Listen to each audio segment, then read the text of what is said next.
Hey everybody, wanted to make a quick YouTube video on our last HTML assignment for this course. We'll also have a small test on HTML about what the different tags mean and a little bit of true or false and matching answers on HTML stuff. I'll give you more details in class about that. But this is a recipe website that I want you to make. The instructions are to create a sweet recipe site in HTML. Your website must include a style file and include pictures and make use of unordered and ordered lists. I'll just go over what those are. You can look them up in W3 Schools as well. Be creative with your website and also make a table that includes links to other recipes that are yours, similar to yours, with a small review. And I'll show you my example to get you started with that. So here's my example of scrambled eggs, a very simple recipe. Should probably try to make yours a little more challenging. Make it fun if you want to. Let me see if I can find mine on my computer, and then I'll pull it up for you, and we'll have a look at it. Okay, so I found it, and this is what it looks like. It's in Google here. Okay, and it's very simple. It's got two things we haven't learned about yet, though. It's got something called an unordered list, where HTML automatically puts little bullet points in there for you. And the other thing it has is an ordered list. I didn't even number these. I just put them in the HTML code that I'll show you in a second, and it ordered them for me. And I also made a table that highlights. You don't need to have a highlight in there. And it links to other different egg recipes, like pretzel eggs. And that looks yummy, doesn't it? So there you go. That's what the website looks like. If I want to look at the page, the code for it, I can right click on my website and put view page source. And there's the HTML that I wrote. Here is something that we haven't learned that I talked about, the unordered list. I'll show you how to do that. And maybe I'll show you how to do that on Google Chrome, because some of you don't have a PC at home. So let's go and search up the word. Let me Google the word carrot like this, C-A-R-T, Chromebook. This is a add-on that you can add to Google Chrome that allows you to type in a text editor. The other one you could use is just text. It comes with your Chromebook, so just search the word text and you'll find it there. You can make it in there too. I'm going to use carrot just to show you how I would do it on a Chromebook at home. Click there. I already have this thing on my, it's working on my Chrome browser at school, so that's good news. And that's what it looks like. It's opened the last file that I have there, so I'm going to delete all that stuff and make a new recipe website. So probably just go new file there. I'll save it as, save file as. It's going to want to save to my Google Drive here, my drive. I'll put it in my projects file there and call it recipe. Okay. And I'll say .html. I wonder if it gives me options. Let's have a look. Nope. As soon as I save it as HTML, it should change the name up there. And maybe what I'll do is I'll also make a CSS file, new file, and I will save that one as. Now I already have a style file in here from back when I was doing my history, so maybe I'll call this recipe style.css.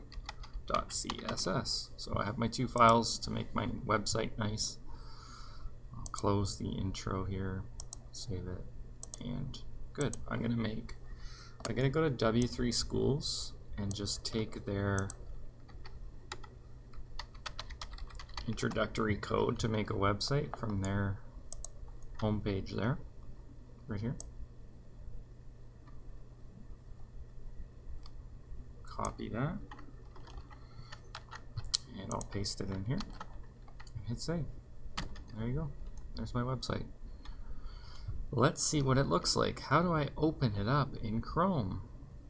I don't have any way to launch it in this Carrot program on a Chromebook, but if I open Google Chrome here, and hit Control and L key, O key together, like Control plus the letter O.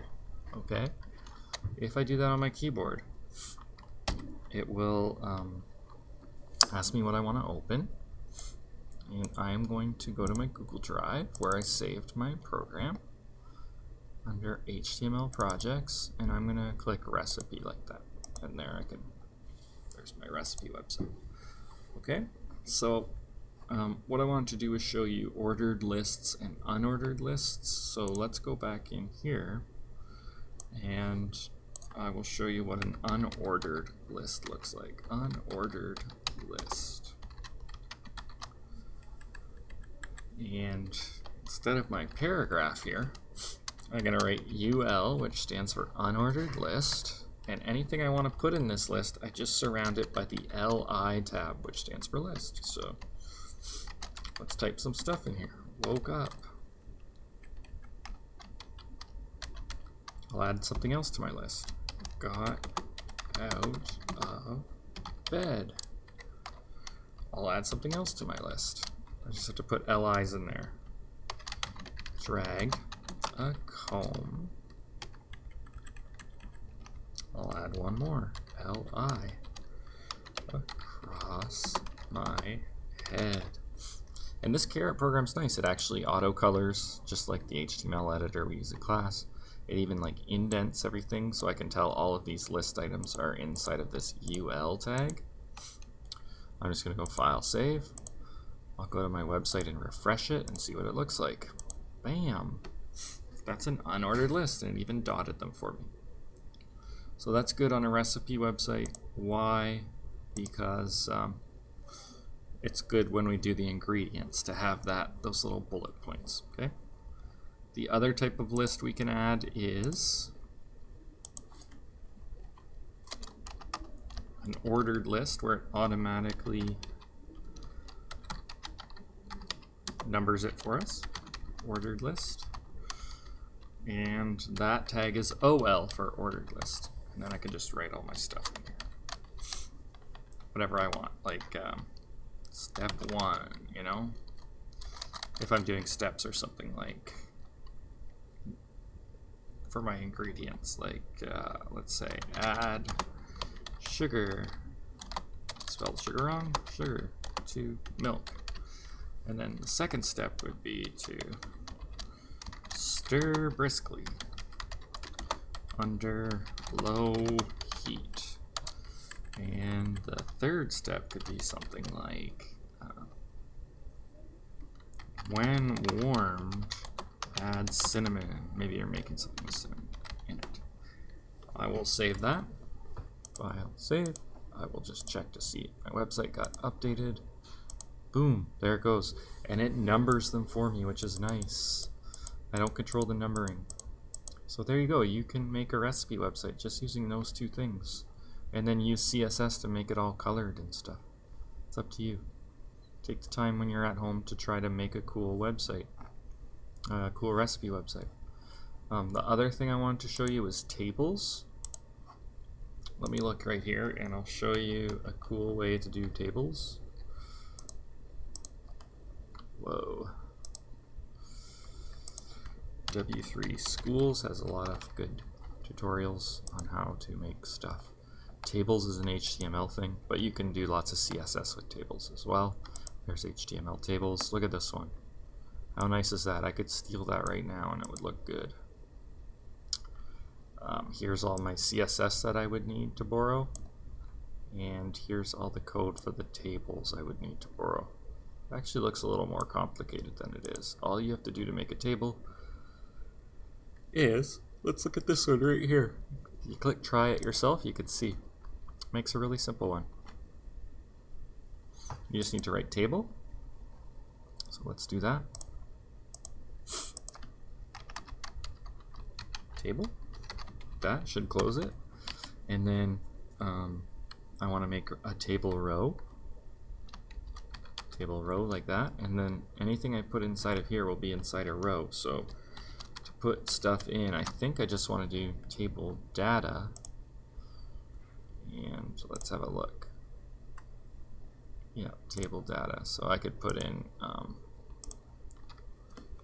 in something like recipe name, right?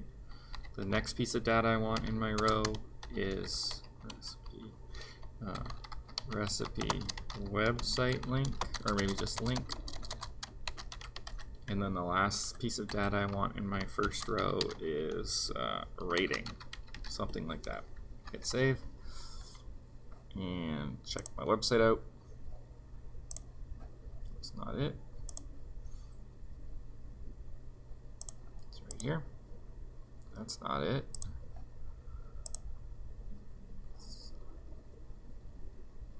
There it is. Lists. Is that it? No. Hold on, I'll find it. There we go, I got it. Refresh. The table's kind of boring until we start adding borders to it and spacing it out with some CSS. That's the table right now. If I want to add something, a new row to it, table row, and I could start adding recipes that I think might be good. So my first recipe would be cinnamon buns. Yes, and can I add a link to another website in there? Yes, I can. The link thing, the link one is A, right? So I could put a link in here. Can't remember the code to do that, but I would look it up. /www.cinnabon.com or something. Cinnabon.ca. Good food. So that would be in my other column. In TV, I would rank it 5 out of 5 or something like that. If I go back to my website,